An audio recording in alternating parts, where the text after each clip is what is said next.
Hello friends, welcome to your channel GS with Pravesh. इस video में हम लोग 5 मई 2025 की जो इंपॉर्टेंट न्यूज़ हैं पीआईबी में यूपीएससी के लिए उनको डिस्कस करेंगे। We will discuss important PIB news items for UPSC of 5 May 2025। तो शुरू करते हैं। जो हमारी सबसे पहली न्यूज़ है that is related to MICE industry. ठीक है, तो अब सबसे पहले ये समझ लेते हैं कि ये माइस क्या है। माइस इंडस्ट्री मतलब meeting, incentives, conference and exhibition industry. ठीक है, and government is saying कि it is going to be a major economic driver generating high quality jobs। ठीक है, तो इसमें ये इकोनॉमी के लिए हमारे एक नया इंडस्ट्री है जिसमें कि हम ऐसे सेंटर्स को क्रिएट करें। We will create world class centres like Bharat Mandapam, world Jio convention centre and at several other places, Khajuraho में जैसे या वाराणसी में, जहां पर लोग आकर के अपनी मीटिंग्स रखें। जो कंपनीज हैं इंसेंटिव्स में अपने एम्प्लॉयज़ को ट्रेवल करने के लिए भेजें, कॉन्फ्रेंसेस ऑर्गेनाइज करें, एग्जीबिशंस हो, मतलब जैसे ट्रेड हो गए, ट्रेड फेयर्स हो गए या फिर और चीज़ें हैं। तो उसके लिए इससे क्या होगा कि हमारी इकोनॉमी को एक बूस्ट मिलेगा।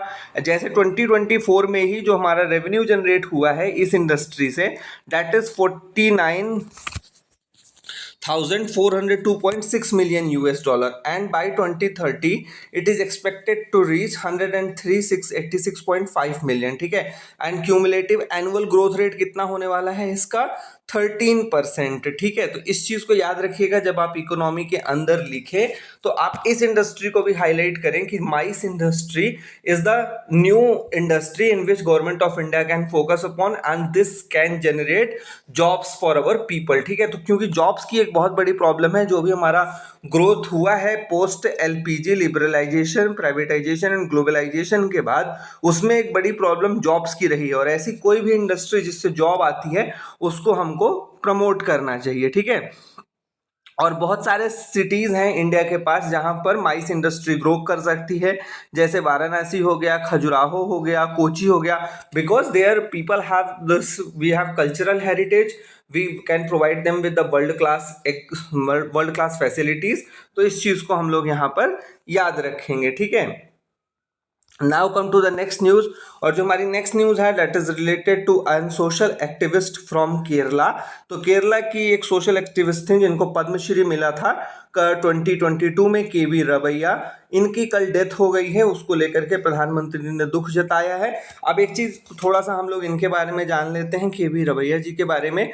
तो 12 साल की उम्र में इनको पोलियो हो गया था। At the age of 12 years she suffered from polio and उसके बाद she was bound to wheel chair but still she completed her education. और केरला का जो हमारा, हम जानते हैं केरला हमारा सबसे लिटरेट स्टेट है इंडिया का, एंड केरला में जो एडल्ट लिटरेसी प्रोग्राम था चला, उसमें इन्होंने बहुत इंपॉर्टेंट रोल प्ले किया, बहुत सारे लोगों को पढ़ाया, बहुत सारे स्कूल्स खोले एंड एडल्ट लिटरेसी के केस में काम किया। तो अगर आपसे पूछ लिया जाए केवी रवैया जी कौन थी, तो she was a social activist who played an important role in adult literacy programmes of Kerala. तो इस चीज़ को हम लोग यहाँ पर याद रखेंगे। Now come to the next news, और हमारी डिफेंस से रिलेटेड न्यूज है, और ये महासागर। ठीक है, तो इसका फुल फॉर्म यहाँ पर जानना हमारे लिए जरूरी है, क्योंकि पहले सागर था, अब ही गवर्नमेंट ने नया लॉन्च किया है महासागर। तो महासागर का क्या फुल फॉर्म है? Mutual and holistic advancement for security and growth across regions. ठीक है, तो इस चीज को याद रखिएगा, महासागर का full form mutual and holistic advancement for security and growth across regions.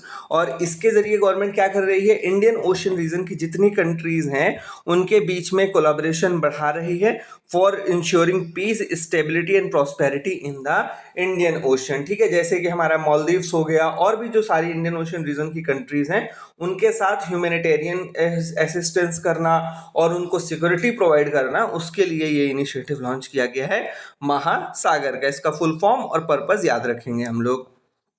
Come to the next news. कल जो है मिनरल प्रोडक्शन को लेकर के पीआईबी में हाईलाइट किया गया था, एंड जो वहाँ पे हमारे लिए काम की चीज़ है निकली है वो ये है कि India is the second largest aluminium producer. ठीक है, तो दुनिया में दूसरा सबसे बड़ा एल्यूमिनियम प्रोड्यूसर है India. It is fourth largest iron ore producer in the world. Iron ore के मामले में इंडिया की कौन सी रैंक है? Fourth largest producer. And refined copper के मामले में we are among the top 10, ठीक है। तो कई बार आपसे मिनरल्स के प्रोडक्शन या रैंकिंग को लेकर के पूछ लिया जाता है, इसलिए इसको इंक्लूड किया गया है। तो याद रखिएगा, aluminium second rank, iron fourth rank and top 10 in the field of refined copper, ठीक। Now come to the next news, और जो हमारी नेक्स्ट न्यूज है that is related to MIGM missile. तो MIGM मिसाइल का फुल फॉर्म क्या है? Multi influence ground mine missile, ठीक है। तो याद रखिएगा, multi influence ground mine missile, and this system has been developed by Naval Science and Technological Laboratory Visakhapatnam in collaboration with High Energy Materials Research Laboratory Pune and Terminal Ballistics Research Laboratory Chandigarh, ठीक है। तो एक तो हमको ये DRDO की important labs हैं उनके भी हेडक्वार्टर्स याद रखने हैं।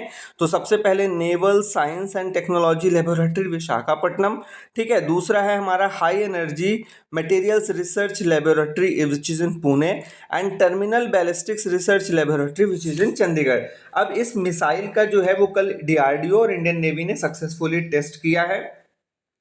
जो multi influence ground mine missile है, इसका बेसिक यूज होता है जो स्टील्थ सबमरीन्स होती हैं और शिप्स होती हैं उनको डिस्ट्रॉय करने के लिए। और अभी इंडिया पाकिस्तान के बीच में टेंशन चल रहा है, तो उस हिसाब से ये टेस्ट जो है वो इम्पोर्टेंट हो जाता है, ठीक है। तो इस चीज़ को याद रखिएगा।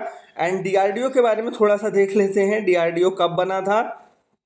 तो DRDO बना था आपका 1958 में, ठीक है।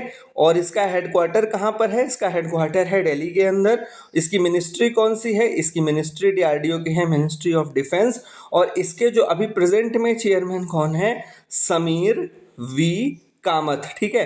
क्योंकि अभी जो है वो इंडिया पाकिस्तान के बीच में काफ़ी टेंशन चल रही हैं डिफेंस को लेकर के, आप लोग से पूछा जा सकता है। और अगर आप NDA CDS की तैयारी कर रहे हैं तब तो आपको इसको जरूर ही ध्यान रखना है, ठीक है।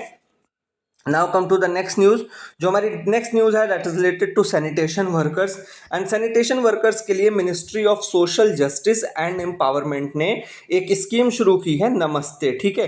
तो सबसे पहले याद रखिएगा, आपसे सिंपल सवाल पूछा जा सकता है, नमस्ते किसके लिए स्कीम्स है? It is for the sanitation workers. नाम सुन के लगता है कि यार नमस्ते टूरिज्म के लिए ना हो, पर कंफ्यूज नहीं होना है। NAMASTE is for the sanitation workers, जिनको हिंदी में सफाई कर्मचारी बोला जाता है। And it is an scheme of Ministry of Social justice and empowerment, ठीक है। नमस्ते का फुल फॉर्म क्या है? National action plan for mechanised sanitation ecosystem, ठीक है। तो फुल फॉर्म भी हम लोग याद रखेंगे, national action plan for mechanised sanitation ecosystem, and it is a programme to socially and economically empower the workers engaged in sanitation work. तो सफाई काम में जो हमारे सफाई कर्मचारी हैं उनको सोशली और इकोनॉमिकली एम्पावर करने के लिए, ताकि वो भी सुरक्षित और अपना सम्मानपूर्वक जीवन व्यतीत कर सकें, to enable them to have safe dignified and sustainable livelihoods, ठीक है। तो इस चीज को हम लोग यहाँ पर याद रखेंगे, नमस्ते।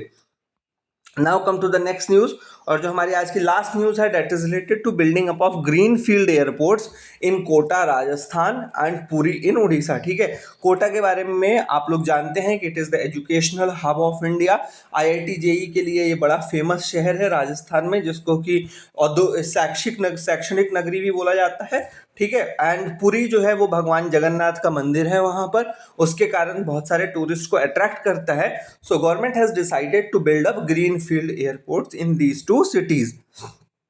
अब 2 तरह की चीजें होती हैं, एक ग्रीन फील्ड होता है, दूसरा आपका ब्राउन फील्ड होता है, ठीक है। अब ये भी कई बार UPSC बहुत सरल है, इकोनॉमिक्स में ये भी पूछ लेता है आपसे, तो इसको समझ लेते हैं। जब कोई चीज स्क्रैच से, मतलब एकदम शुरू से शुरू होती है, जीरो से शुरू होती है, स्टार्टिंग फ्रॉम द जीरो और स्क्रैच, तो उसको बोला जाता है ग्रीन फील्ड, ठीक है। ग्रीन फील्ड प्रोजेक्ट किसी भी मामले में हो सकता है, वो एयरपोर्ट हो सकता है, वो बस स्टैंड हो सकता है, कुछ भी हो सकता है, रेलवे स्टेशन हो सकता है। तो if you are beginning from the scratch then it is referred to as green field, ठीक है। और ब्राउन फील्ड क्या होता है? Brown field means there was existing system and we are upgrading it. जैसे अभी दिल्ली में इंटरनेशनल एयरपोर्ट पहले से है, अगर उसको अपग्रेड किया जाए या उसमें और कुछ ऐड किया जाए तो it would be referred to as a brown field project, ठीक है।